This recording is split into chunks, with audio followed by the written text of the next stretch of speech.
ni inkuru y'akababaro gakomeye cyane ku isi ya football cyangwa se ku bakunzi ba football muri rusange, bikaba akarusho ku bakunda ikipe ya Liverpool, kuko uyu mugabo by'umwihariko noneho bikaba inkuru mbi ku babyeyi be, kuko ababyeyi be bari bafite abana babiri gusa b'abahungu.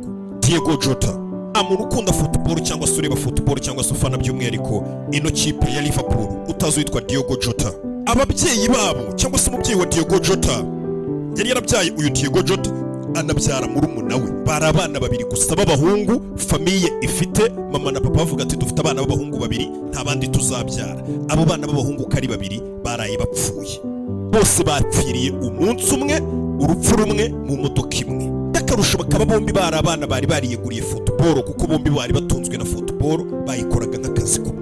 Inkuru y'incamugongo ku bafana b'ikipe ya Liverpool n'abafana b'umupira w'amaguru muri rusange.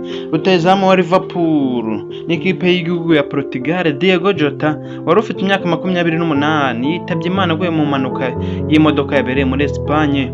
Urupfu rw'uyu mukinnyi rwatangajwe n'itangazamakuru ryo muri Portugal kuri uyu wa kane nyuma y'impanuka yabereye mu ntara ya Zamora, aho yari kumwe na murumuna we Andre w'imyaka 26 nawe wahaburiye ubuzima.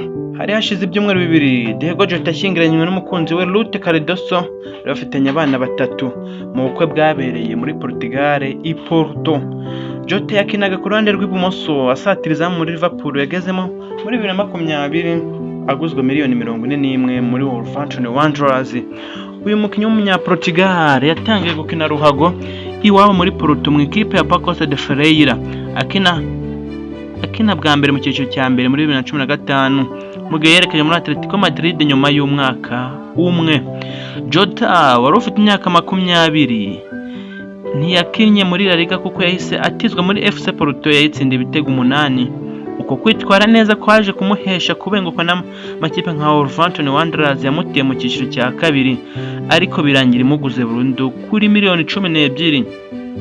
Mu myaka 5 yari amaze akinira ikipe ya Liverpool, Diego Jota yatsinze ibitego 47 muri Premier League, anafasha kwegukana ikipe ya Liverpool anayifasha kwegukana igikombe cya Champions, FA Cup na Carabao Cup ebyiri.